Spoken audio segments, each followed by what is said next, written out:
Madame, Messieurs, bonsoir. Dans l'actualité de ce lundi, le Sénégal affronte en ce moment même pour les huitièmes de finale de la Coupe d'Afrique des Nations, la Côte d'Ivoire. Le match vient de démarrer, 0 but partout. Nous y reviendrons avec notre équipe tout à l'heure. Autour de Cheikh Tidiane Diao. Dans l'actualité également, suspicion autour du processus de validation des candidats à la présidentielle. Les députés sont convoqués en séance plénière mercredi, séance plénière pour l'examen des résolutions pour la mise en place de la commission d'enquête parlementaire. Voyons tout cela avec Habib Faye.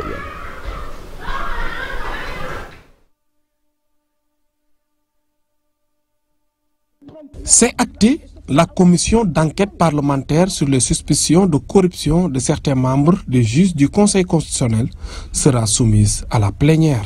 La commission des lois s'est réunie et nous avons travaillé donc sur le projet de résolution que nous devrons donc présenter mercredi matin à la plénière.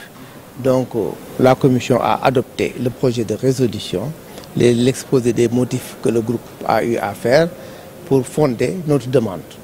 Ce projet de résolution acte la mise en place de la commission d'enquête parlementaire que nous demandons pour réexaminer ce qui s'est réellement passé au niveau du Conseil constitutionnel.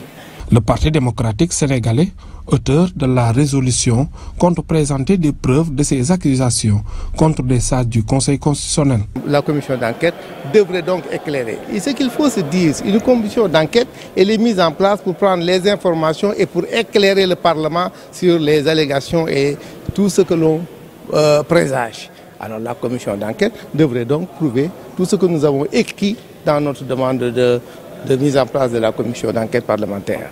C'est de travailler à éclairer l'opinion sur le Parlement par rapport à l'ensemble de ces velléités, de suspicion, de concussion et de collusion des juges ou bien des membres du Conseil avec d'autres entités qui sont peut-être dans le gouvernement, dans le Bénin, etc.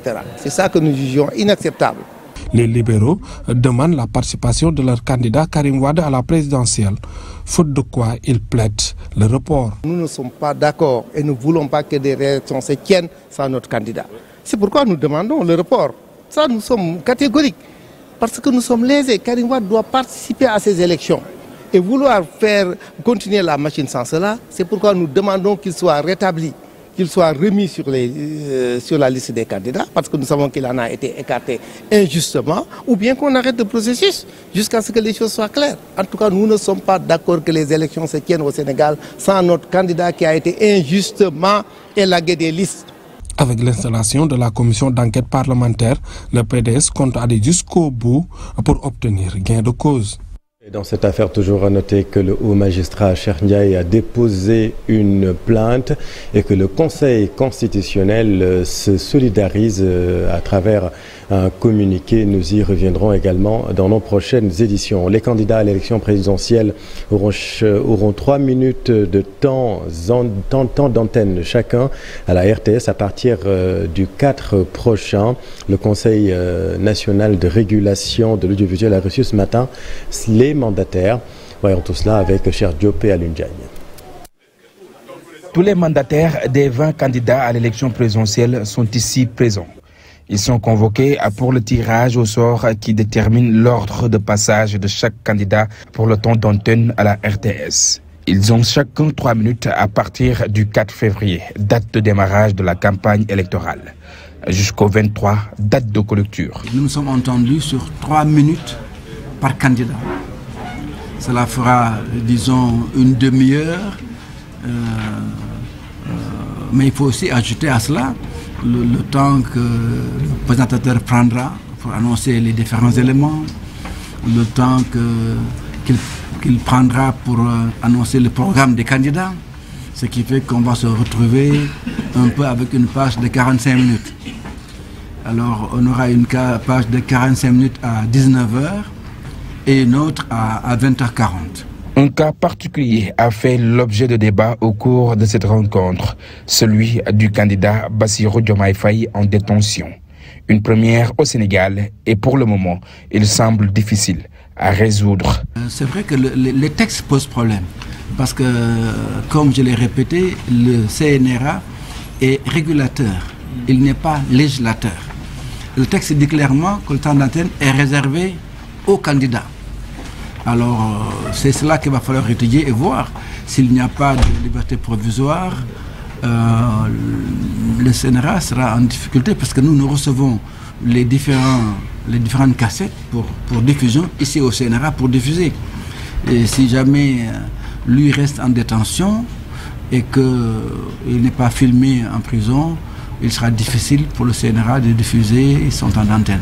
Toutefois, le principe d'égalité des candidats est strictement exigé. Je pense que les autorités de régulation ont un grand rôle à jouer et qu'ils doivent faire les démarches nécessaires pour que la campagne qui s'ouvre ne s'ouvre pas avec un candidat qui n'a pas pu faire sa campagne, ce qui serait dans une illégalité totale. Le Conseil national de régulation de l'audiovisuel invite les candidats à plus de responsabilités dans le discours pour ne saper la cohésion sociale et pour une paix durable au Sénégal. Merci cher. Dans l'actualité également, l'inhumation de Cheikh Diop, cet homme décédé au cours d'une bagarre la semaine dernière à Thiaroye-sur-Mer. Les faits se sont déroulés donc la semaine dernière. Les notables du quartier appellent les jeunes au calme. Voyons tout cela avec Habib Faye et Thierno Lormendi. Cheikh Diop repose désormais dans ce cimetière de Thiaroye-Khakham. Il a perdu la vie dans une bagarre avec un autre pêcheur de Lompoul. Derrière lui, des proches inconsolables. metti na ci xol waaye lu metti ci doom aadama lay dal rawatina jullit loolu moo waral bi mag ñi waxee ak ndaw ñi yépp ànd ak dal. Le drame a aussi impacté les activités économiques. Tout est à l'arrêt. ñi war a nappi bokk ci géej gi war nañu mën a delluwaat nappi ci géej gi parce que itam dogalu yàlla Thiaroye da koo mës a nangu. benn réunion d'urgence ci buntu jàkk ji woo ñi nga xamee ni ñooy commission bi nga xamee ni ñoo yor pêcheurs yi ñu ñëw daj def réunion fii ci nu mu gën a gaawee. Les autorités tentent de calmer la situation. Elles invitent les jeunes à cultiver la paix. kon loolu du mbirum ñaari du problème mu ñaari dëkk yoo xamante ni dañuy defante mais ñaari nit ñu doon ànd ba juumoo seytaane ñëw seen diggante li xew-xew ñu war a taxaw nag pour déstabiliser ko dalal ko ba mu dal. À Thiaroye-sur-Mer, la gendarmerie a allégé le dispositif sécuritaire. Les notables du village Lébou ont convoqué une réunion pour discuter des normes de pêche au fin d'apaiser davantage la situation. Tout autre chose, pas de parcours du bétail dans plusieurs communes de la région de Fatick selon les acteurs de l'élevage. Coordination région de l'Association pour le développement de l'élevage au Sahel et en savane APS a organisé une assemblée générale pour évoquer ces difficultés du secteur. Voyons tout cela avec Aminata Goudjabi et Abdou Karim Bey. C'est une journée dédiée exclusivement au secteur de l'élevage. Éleveurs et transformateurs de produits animaliers se sont réunis à Diagane Barka, une commune du département de Foundiougne, pour lister les difficultés qui bloquent le développement de l'élevage dans la région de Fatick.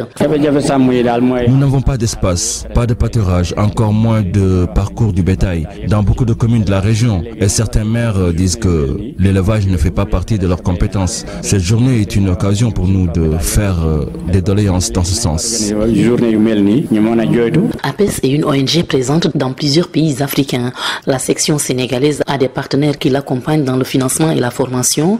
L'ISRA, par exemple, a formé les éleveurs de la région de Fatick sur la fabrication d'aliments de bétail avec des produits agricoles accessibles à tous. Je me suis engagé à les former autour des résidus de culture, fourrage cultivé en période hivernale, de formuler des rations qui leur permettent de faire du lait, de faire de l'embouche sans rien payer, utilisant les tiges de mil, les tiges de maïs, les tiges de sorgho, mais la fente d'arachide, fente de niébé, les tourteaux d'arachide, et je les forme en la production de formules alimentaires adaptées au type de production, que ce soit du lait ou de la viande. Les éleveurs du département de Foundiougne ont profité de la journée pour encore alerter sur le vol de bétail.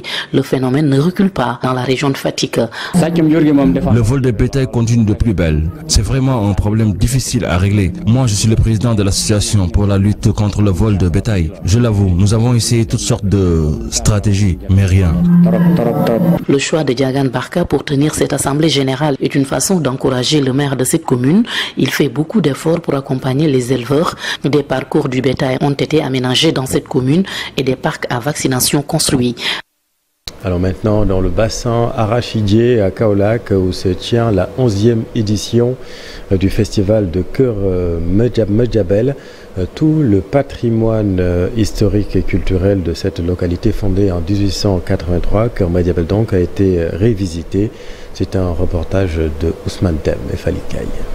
Le festival de Keur Madiabel est devenu un rendez-vous culturel incontournable. Le temps d'une soirée, le riche patrimoine culturel de cette localité a été révisité. Keur Madiabel est une ville, j'allais dire, bicentenaire, 1883. Keur Madiabel, c'est une ville qui a eu une école en 1946. Keur Madiabel a eu un poste de santé en 1948. Keur Madiabel a des érudits religieux. On est vraiment honoré de représenter le ministre Ali Sow, ministre de la Culture et du Patrimoine historique, qui est en train de faire beaucoup de choses dans le domaine de la culture. Mobiliser tous les fils de ce terroir autour d'une volonté commune, celle de réfléchir ensemble sur les voies et moyens devant permettre de booster le développement économique et culturel de Keur Madiabel, c'est entre autres objectifs de ce festival. Donc ce riche patrimoine intellectuel, commercial, culturel, je pense que doit fonder le ciment des jeunes de Keur Madiabel, qu'ils marchent en toute liberté dans ce pays, dans le monde, et pouvoir éclairer et montrer la beauté de Keur Madiabel. Face aux dérives notées sur les réseaux sociaux, le retour aux valeurs devient un impératif.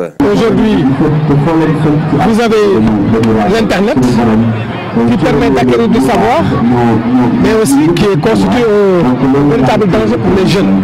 C'est pour cela que nous avons voulu dire à nos jeunes, Keur Madiabel d'hier, Keur Madiabel d'aujourd'hui, quelle valeur, quelle compréhension, quelle posture vous devez pouvoir en tirer. Pour rappel, le ministre Aliou Sow est le parrain de cette 11e édition du festival de Keur Madiabel. Merci d'avoir suivi ce bulletin d'information. L'info revient demain dans la matinale. Restez avec nous. Vous êtes au bon endroit. Bonne soirée.